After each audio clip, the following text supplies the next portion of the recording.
Bihar news में स्वागत है आपका दोस्तों। मैं हूं फिरदौस गनी और आप देख रहे हैं केडीबी लाइव। दोस्तों आज हो चुका है 18 जनवरी 2025। तो आज की पूरे बिहार की टॉप न्यूज लेकर आए हैं आपके लिए। वीडियो शुरू करने से पहले आपसे एक रिक्वेस्ट है कि अगर आप पहली बार इस चैनल पर आए हैं तो चैनल को सब्सक्राइब करके बेल आइकन को प्रेस कर दीजिए और साथ ही वीडियो को लाइक कर दीजिए, अपने दोस्तों के साथ शेयर भी कीजिए। तो चलिए चलते हैं आज की खबरों की ओर।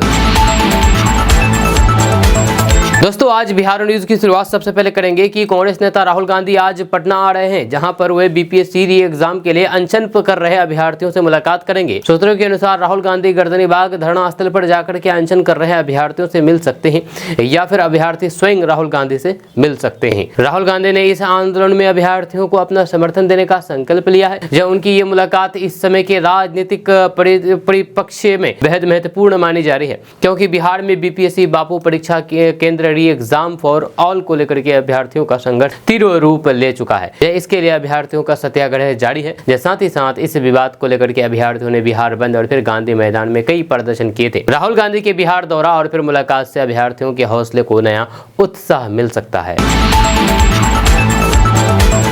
दोस्तों बिहार में किसानों को 30,000 रुपए की सब्सिडी मिल रही है। जी ये सब्सिडी आम विकास योजना, यानी कि अगर आप आम की खेती करते हैं, आप किसान हैं बिहार के, तो आपको 30,000 रुपए मिल सकते हैं। आपको बता दूं कि आम विकास योजना के लिए ये पैसा दिया जा रहा है। इस योजना का उद्देश्य आम की खेती को बढ़ावा देना और किसानों को आर्थिक सहायता प्रदान करना है, ताकि कृषि क्षेत्र में विकास हो सके और फिर किसानों की आय में वृद्धि हो सके। आपको बता दूं कि इस योजना का लाभ न्यूनतम 0.25 एकड़ यानी कि 0.1 हेक्टेयर से लेकर के अधिकतम 10 एकड़ यानी कि 4 हेक्टेयर भूमि तक के लिए दिया जाएगा।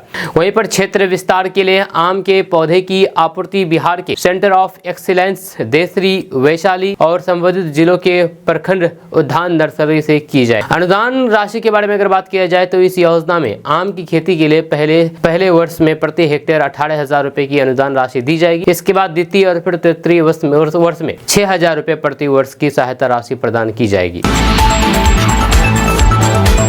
अब पूर्णिया की धरती पर 26 जनवरी को 100 फीट ऊपर तिरंगा झंडा लहराएगा। ये पूर्णिया में अद्भुत नजारा देखने को मिलेगा गणतंत्र दिवस के अवसर पर। गणतंत्र दिवस के अवसर पर यानी कि रिपब्लिक डे के अवसर पर, रिपब्लिक डे के दिन पूर्णिया में 100 फीट ऊंचा तिरंगा झंडा लहराएगा। 100 फीट ऊंचा। आपको बता दो कि गणतंत्र दिवस को लेकर के पूर्णिया नगर निगम द्वारा एक खास तैयारी की जा रही है। इसे निर्धारित समय में पूरा करने के लिए युद्ध स्तर पर कार्य भी चल रहे हैं। ये कार्य शहर के आस्था मंदिर के ठीक सामने चल रहा है। यहाँ पर इस बार 26 जनवरी को पूर्णिया जिले में एक विशाल राष्ट्रीय ध्वज को फहराया जाएगा। जब पूर्णिया शहर के बीचों बीच आस्था मंदिर चौक स्थित राजेंद्र बाल उद्यान के सामने धरती से करीब 100 फीट से अधिक ऊंचाई पर राष्ट्रीय ध्वज को लहराया जाएगा। यहाँ पर तिरंगा झंडा 26 जनवरी को महापौर विभा कुमारी के हाथों फहराया जाएगा। ये पूर्णिया नगर निगम के इतिहास में पहला ऐसा दिन है, पहला ऐसा अवसर है जहाँ 100 फीट की ऊंचाई पर तिरंगा झंडा लहराया जाएगा। हालांकि रेलवे द्वारा पूर्णिया जंक्शन पर भी एक विशाल तिरंगा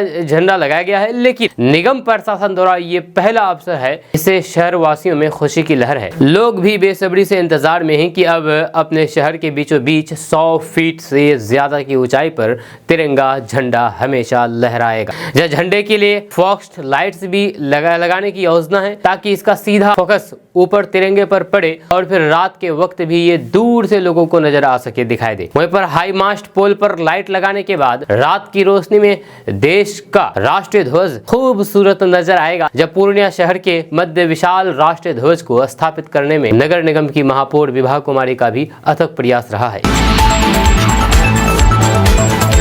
दोस्तों बिहार में अब मरीजों को अस्पताल पहुंचाने में समस्या नहीं होगा। इसको लेकर के सरकार ने अब बड़ा फैसला ले लिया है। जब आपको बता दूं कि बिहार सरकार ने ये तय कर लिया है कि मरीजों को समय पर नजदीकी अस्पताल पहुंचाने में अधिक समय नहीं लगे। इसको लेकर के माकूल उपाय इंतजाम किए गए हैं। ऐसे में स्वास्थ्य विभाग ने बड़ा फैसला लिया है। दरअसल 700 नई BLS और फिर 57 शव वाहन उपलब्ध कराने की योजना पर मुहर लग गई है। इससे अस्पताल से मृतकों के शव को घर जाने में भी अब आसानी होगी। वर्तमान में बिहार में 1575 एम्बुलेंस की सेवा अस्पतालों में उपलब्ध है। वहीं पर राज्य स्वास्थ्य समिति के माध्यम से नए एम्बुलेंस मरीजों की सेवा में उपलब्ध कराने को लेकर के कार्रवाई की जा रही है। ये आकस्मिक स्थिति के मरीजों को अस्पताल अथवा स्वास्थ्य केंद्र पर पहुंचाने में एम्बुलेंस की सुविधा संजीवनी साबित होती है। वहीं पर बिहार में साल 2024-25 के जनवरी से अक्टूबर तक 1001 BLS एवं 574 ALS क्रियाशील है। नवंबर 2024 से नई एजेंसी जेन प्लस प्राइवेट लिमिटेड ने 102 एम्बुलेंस सेवा की शुरुआत की है। नई एजेंसी के माध्यम से ही 700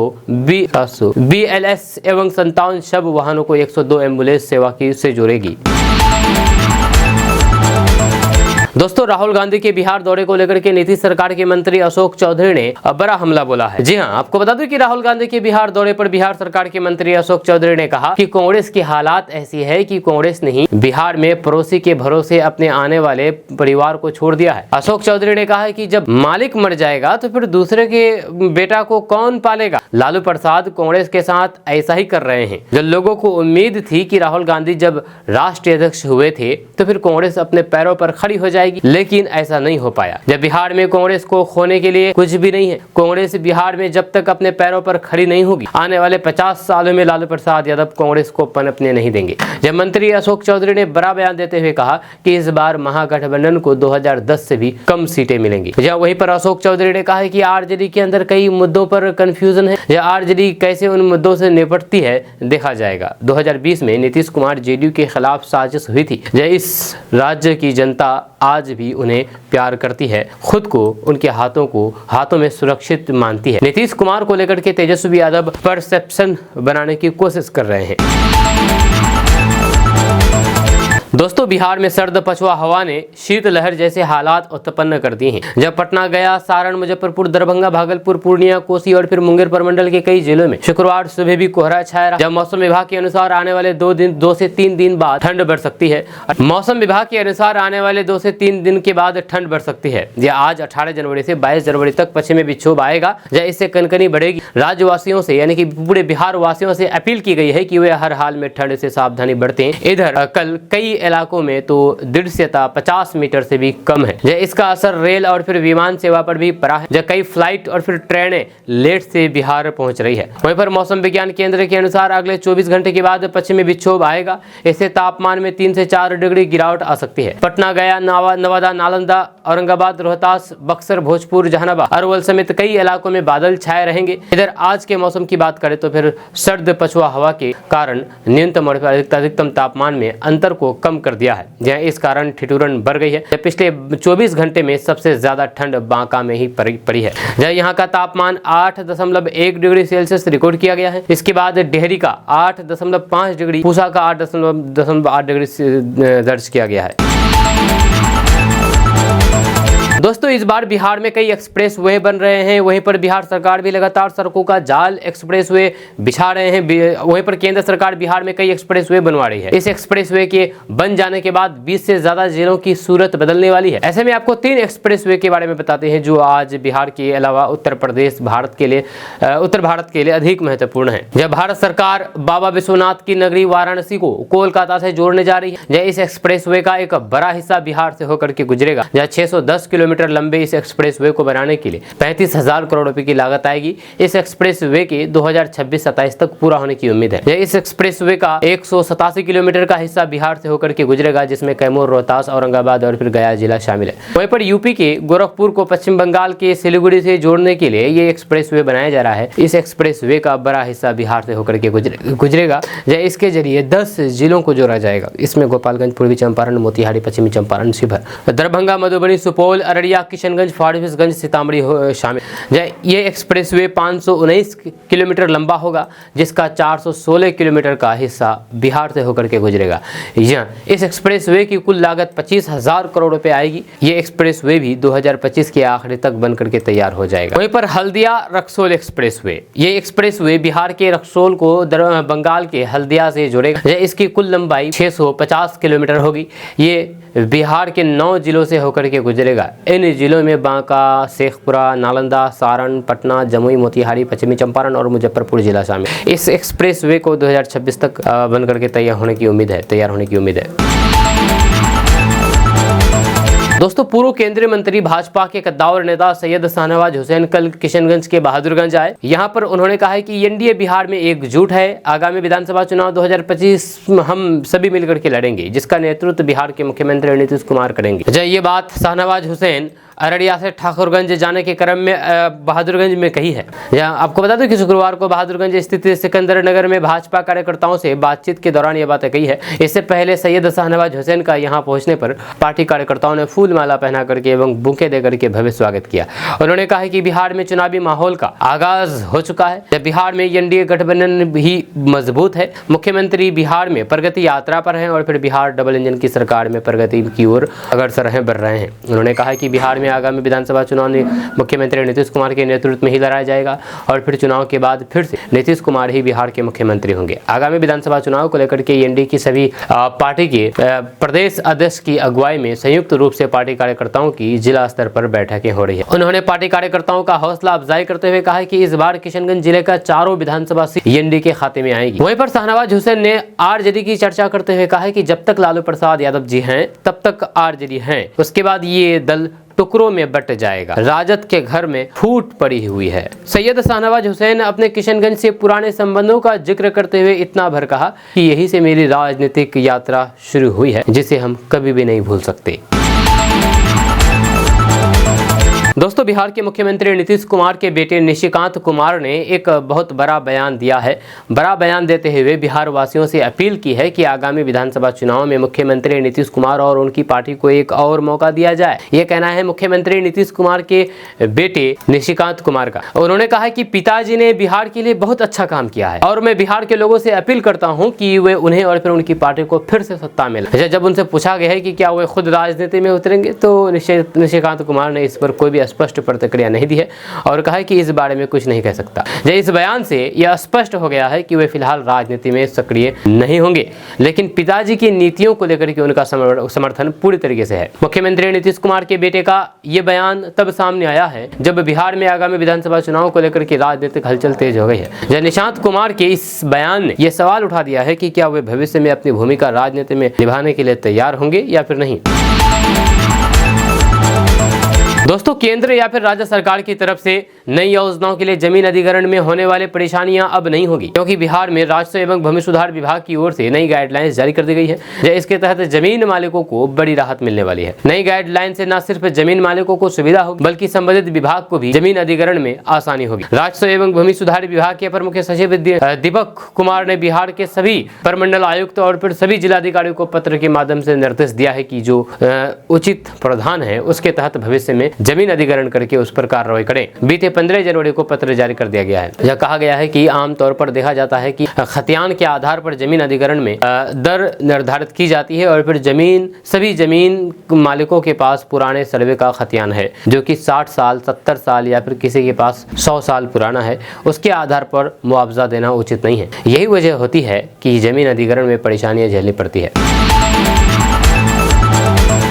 अगर आप बिहार के रहने वाले हैं और किशनगंज, अररिया, पूर्णिया, कटिहार यानी कि सीमांचल मिथिलांचल के रहने वाले हैं तो आपके लिए बड़ी खबर है। अब पता चला है कि ये नकली नोट पाकिस्तानी नेटवर्क के द्वारा बिहार में फैलाया गया है। जी हाँ, किशनगंज के रास्ते जो कि नेपाल से आया और पूरे बिहार में इसको फैला दिया है। आपको बता दूं कि एनआईए की टीम बिहार में जाली नोट के बड़े नेटवर्क का सुराग ढूंढ रही है। जम्मू कश्मीर के सरफराज ने बिहार में जाली नेटवर्क का बड़ा नेटवर्क खड़ा कर दिया है। उसका पाकिस्तान से कनेक्शन बताया जाता है। उसने सोशल मीडिया के जरिए नेटवर्क से युवाओं को जोड़ा है।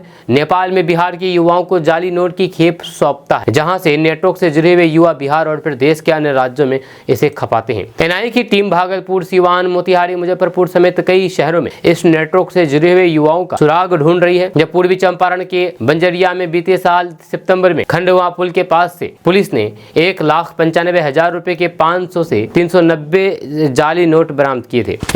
इसमें भागलपुर ईशाचक के मोहम्मद नजरे शमशाद, भोजपुर सहार के मोहम्मद वारिस और फिर पटना सिगोड़ी के मोहम्मद जाकिर हुसैन को गिरफ्तार किया गया। इसको लेकर के बंजरिया थाना में एफआईआर दर्ज की गई थी। बिहार से जम्मू कश्मीर और फिर पाकिस्तान तक इस नेटवर्क का जुड़ाव सामने आने के बाद अब इस केस को एनआईए ने ले लिया है।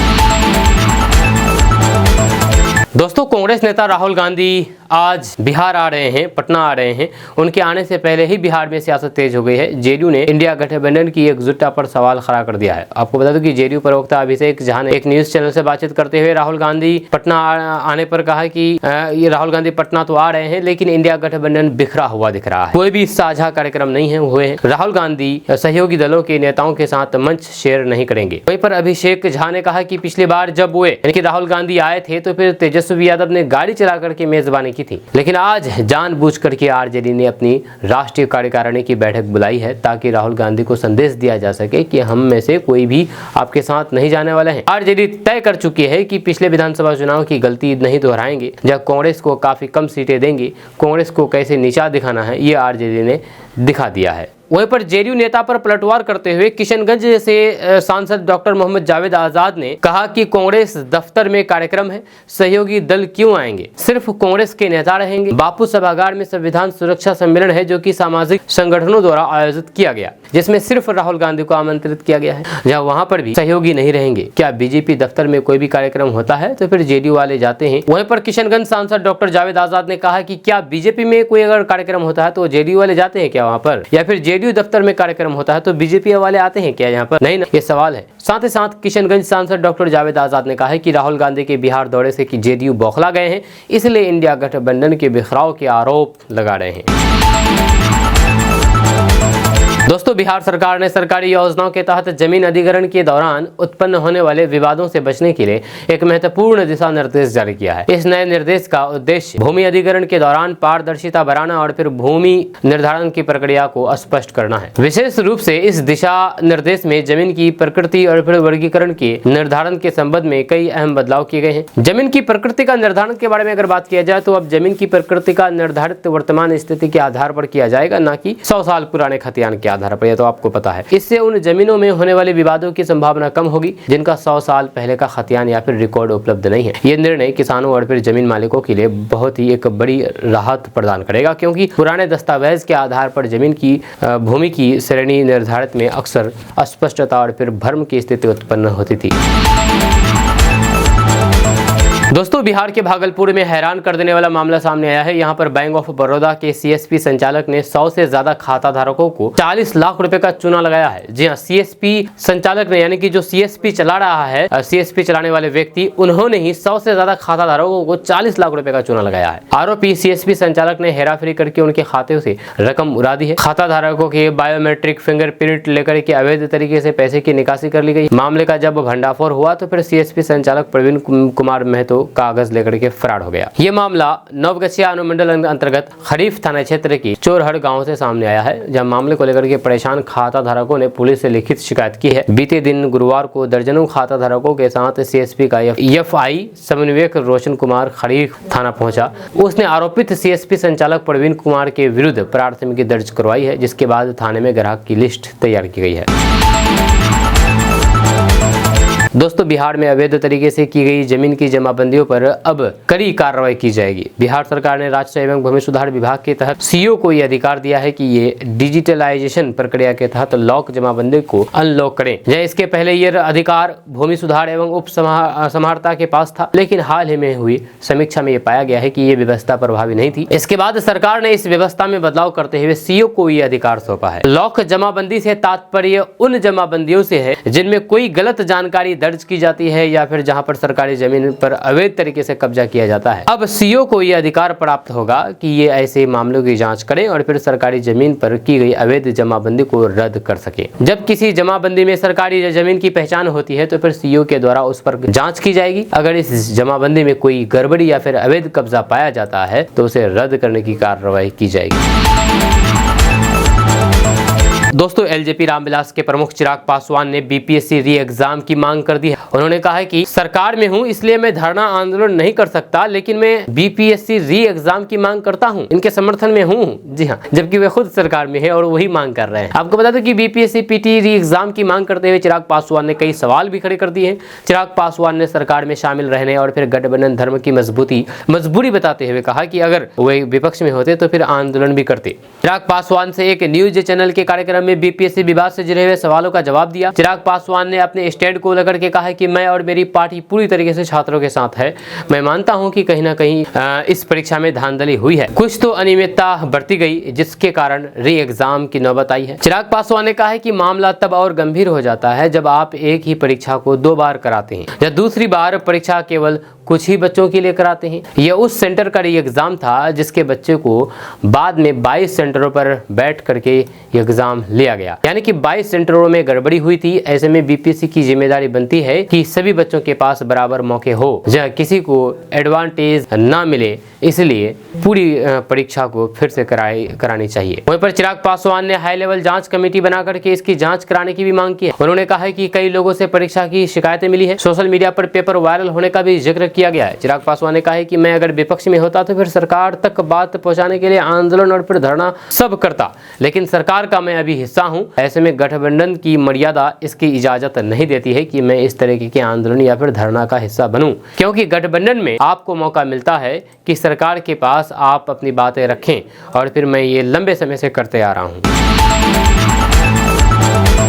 दोस्तों, बिहार विधानसभा चुनाव में अभी लगभग 8 महीने का समय बचा हुआ है, लेकिन राजनीतिक पार्टियों ने अभी से ही चुनावी की तैयारी शुरू कर दी है। इसके साथ ही गठबंधन की अलग अलग पार्टियां सीटों को लेकर के अपनी डिमांड भी रखने लगी है। इसी कड़ी में एनडीए की अहम सहयोगी हिंदुस्तानी अवाम मोर्चा के राष्ट्रीय अध्यक्ष और केंद्रीय मंत्री जीतन राम मांझी ने भी विधानसभा चुनाव में 20 सीटों की अपनी मांग रख दी है। हालांकि जीतन राम मांझी की इस डिमांड पर अब भाजपा की तरफ से प्रतिक्रिया भी सामने आई है। ऐसे में एनडीए गठबंधन के अंदर सीट शेयरिंग को लेकर के खलबली मच गई है।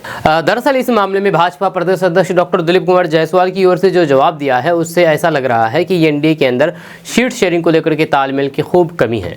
आपको बता दूं कि जीतन राम मांझी के डिमांड पर बीजेपी प्रदेश अध्यक्ष डॉक्टर दिलीप कुमार जायसवाल ने कहा कि सब कुछ पहले ही फाइनल हो चुका है। दरअसल डॉक्टर दिलीप कुमार जायसवाल से जब जीतन राम मांझी की सीटों की मांग को लेकर के सवाल किया गया तो उन्होंने साफ कर दिया है कि कुछ नहीं हो सकता है। उन्होंने आगे कहा कि सीट भी तय हो गई है और फॉर्मूला भी। अब ऐसे में बड़ा सवाल उठता है कि जब एनडीए के अंदर सब कुछ पहले से तय हो गया है तो फिर मांझी दोबारा डिमांड क्यों कर रहे हैं? यानी कि ये मांझी की प्रेशर पॉलिटिक्स का हिस्सा हो सकता है। जीतन राम मांझी के पुराने रिकॉर्ड की बात करें तो फिर पहले भी वो इस तरीके के अधिक सीटों पर अपना दावा पेश करते आ रहे हैं। हालांकि बाद में वो एनडीए के बड़े नेताओं के मनाने पर मान भी जाते हैं। दोस्तों, बिहार में गाड़ी चलाने वाले लोगों के लिए एक बड़ी खबर सामने आ रही है। ताज़ा रिपोर्ट्स के मुताबिक बिहार में यातायात व्यवस्था को सुचारू बनाने के लिए परिवहन विभाग ने एक महत्वपूर्ण कदम उठाया है।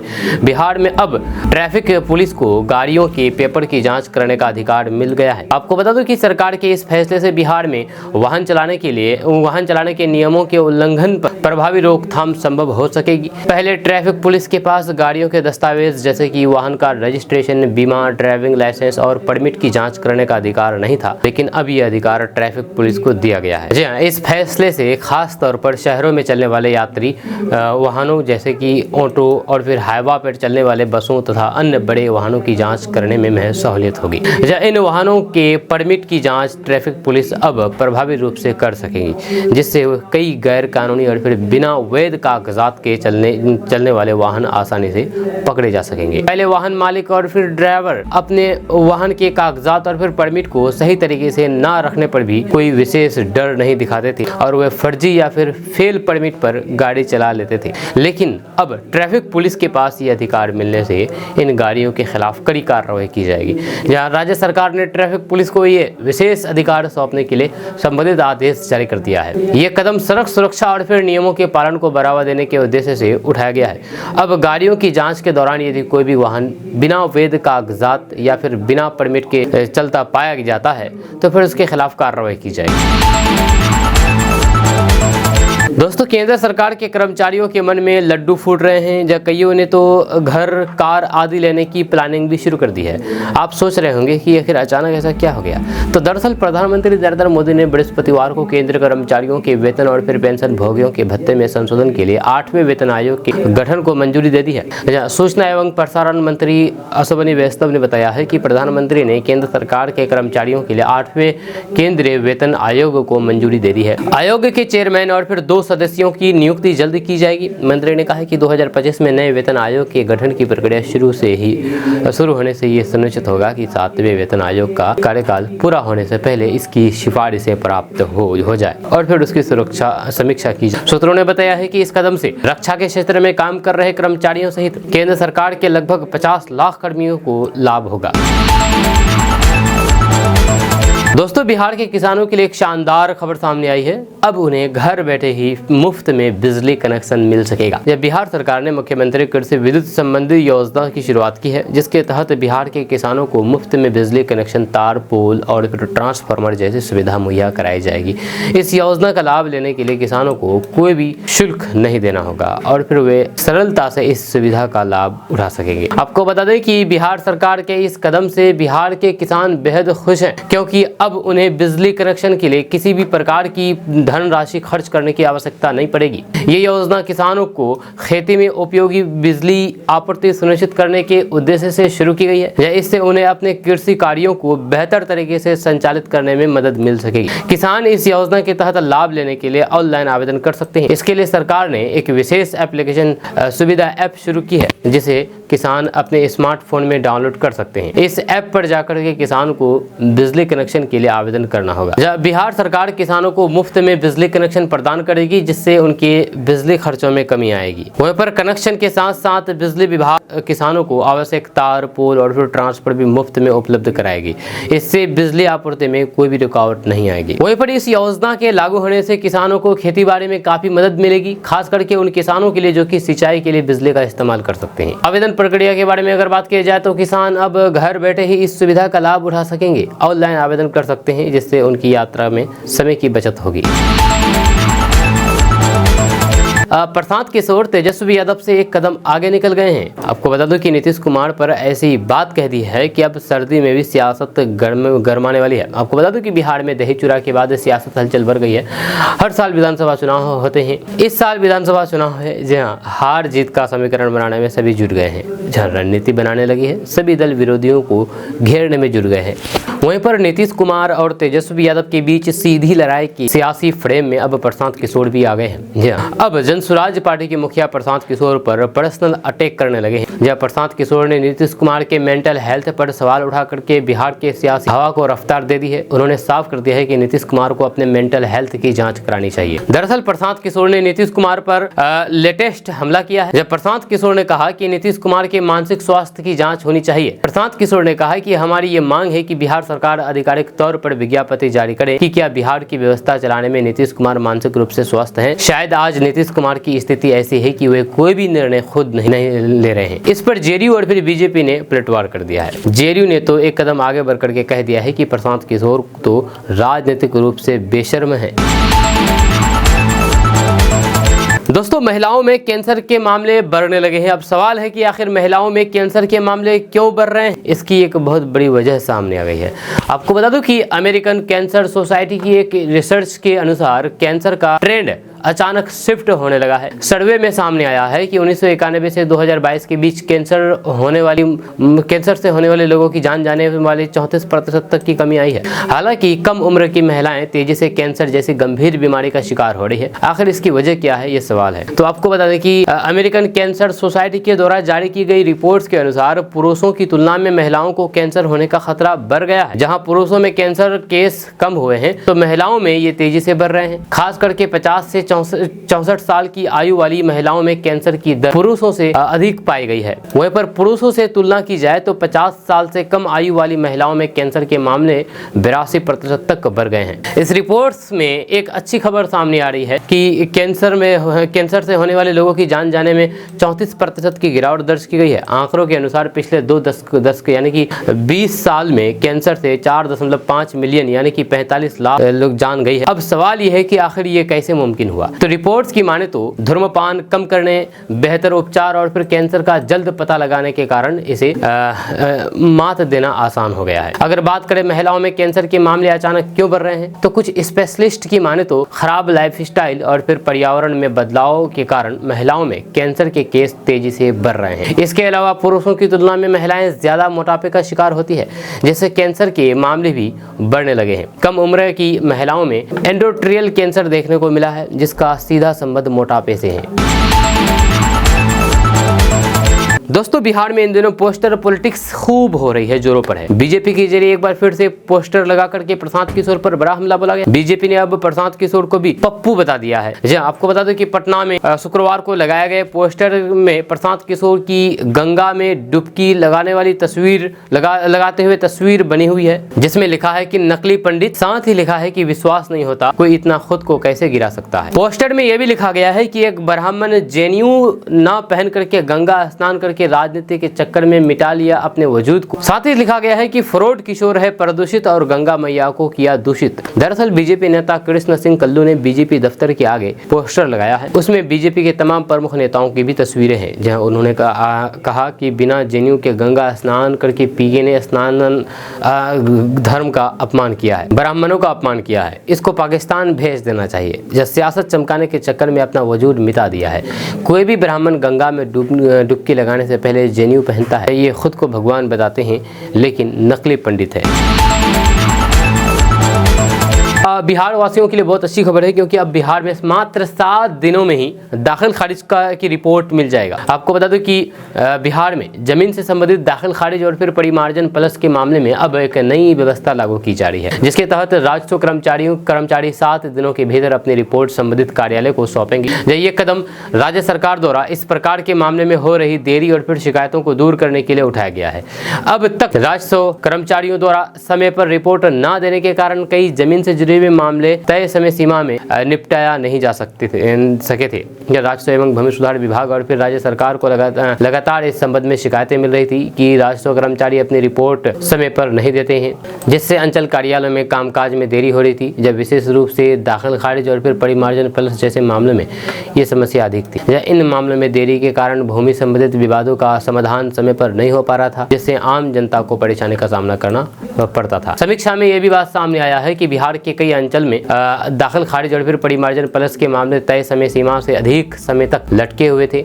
इसे लेकर के नवंबर 2024 में अंचल कार्यालयों के कामकाज की गहन समीक्षा की गई है, जिसमें पाया गया है कि इन मामलों में देरी हो रही है। इसके बाद राज्य सरकार ने यह निर्णय लिया है कि अब से इन मामलों को 7 दिनों के भीतर निपटाया जाएगा और फिर अगर राजस्व कर्मचारी समय पर रिपोर्ट नहीं देते हैं तो फिर उनके खिलाफ सख्त कार्रवाई की जाएगी। दोस्तों, बिहार में शिक्षकों की भर्ती प्रक्रिया को लेकर के एक बार फिर से बड़ा ऐलान हुआ है। आपको बता दें कि बिहार के उप मुख्यमंत्री सम्राट चौधरी ने अपने एक्स हैंडल से जानकारी देते हुए जानकारी दी है कि चौथे चरण में 80,000 से अधिक शिक्षकों की भर्ती की जाएगी। उन्होंने लिखा है कि बिहार में फिर से 80,000 शिक्षकों की बहाली होगी। युवा मन लगा करके पढ़े हैं, बहाली एनडीए सरकार दे रही है भरपूर। सम्राट चौधरी ने अपने पोस्ट के माध्यम से जानकारी दी है कि इस बार ट्राई 4 के तहत 80,000 से अधिक पद भरे जाएंगे। उन्होंने ये भी बताया है कि पिछले ट्राई 3 प्रक्रिया में खाली रह गए 21,397 पदों को भी इस बार ट्राई 4 में शामिल किया गया है। उप मुख्यमंत्री सम्राट चौधरी ने अपने पोस्ट के माध्यम से ये भी जानकारी दी है कि सरकार का लक्ष्य बिहार के 75,000 से अधिक विद्यालयों में पर्याप्त शिक्षकों की उपलब्धता सुनिश्चित करना है। इस महत्वाकांक्षी योजना के तहत बिहार में 7 लाख शिक्षकों की नियुक्ति की योजना है, जिसमें भर्ती का चौथा चरण प्रमुख हिस्सा है। या इसके साथ ही उन्होंने लिखा है कि मजबूत शिक्षा व्यवस्था, भरपूर रोजगार। सम्राट चौधरी ने इस पोस्ट के माध्यम से अभ्यर्थियों को पूरी लगन के साथ तैयारी करने की सलाह दी है। उन्होंने कहा है कि एनडीए सरकार रोजगार के अवसर उपलब्ध कराने के लिए प्रतिबद्ध है और फिर शिक्षकों की ये भर्ती बिहार के युवाओं के लिए एक सुनहरा अवसर है।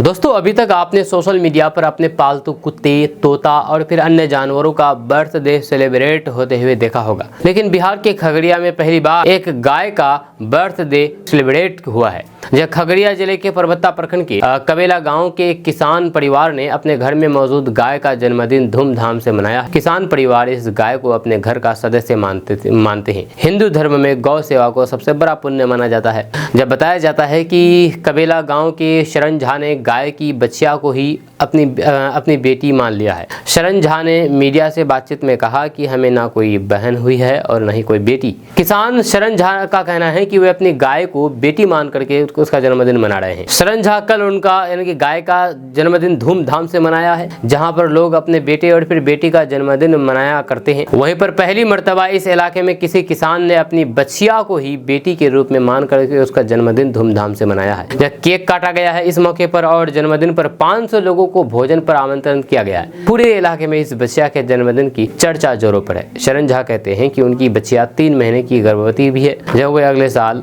उसका जन्मदिन भी मनाएंगे।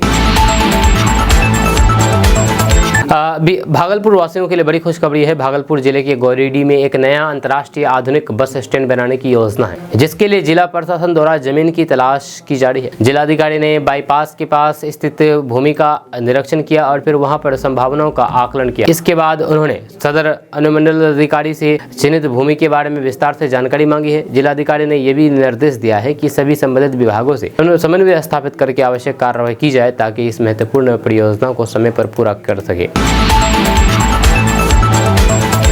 दोस्तों, मुख्यमंत्री नीतीश कुमार की पार्टी जेडीयू को एक बहुत बड़ा झटका लगा है। आपको बता दें कि पार्टी के राष्ट्रीय उपाध्यक्ष रहे और पूर्व सांसद मंगली लाल मंडल शुक्रवार को आरजेडी में शामिल हो गए। आरजेडी से ही वे जेडीयू में गए थे, अब घर वापसी हो गई है। मंगली लाल मंडल अति पिछड़ा के बड़े नेता हैं। इसी साल विधानसभा चुनाव है और फिर अब सियासी अटकलबाजी शुरू हो गई है कि क्या आरजेडी की ओर से चुनावों में खेल करने की तैयारी है। आपको बता दें कि प्रदेश कार्यालय में तेजस्वी यादव ने पार्टी की सदस्यता दिलाई है। इस मौके पर मंगली लाल मंडल ने कहा कि मैं अपने पुराने घर वापस लौट आया हूं। जब लालू यादव हमारे नेता है, हमारे पुराने सहयोगी हैं। लालू ने अपने कार्यकाल में सामाजिक न्याय को शक्ति प्रदान की है। मैं 5 साल जेडीयू में था, राष्ट्रीय उपाध्यक्ष बनाया गया, लेकिन मुझसे काम नहीं लिया गया। जेडीयू में आंतरिक लोकतंत्र नहीं है। मंगनी लाल मंडल ने कहा है कि बिहार में जातिगत जनगणना महागठबंधन सरकार में हुई, आरक्षण का दायरा 65% किया गया। तेजस्वी के कारण ही ये सब हुआ है। इसके बाद हाईकोर्ट ने 65% आरक्षण को रद्द कर दिया। नीतीश कुमार ने क्यों नहीं संविधान की 9वीं अनुसूची में इसे डलवाया। उन्होंने कहा कि जेडीयू और फिर बिहार को सिर्फ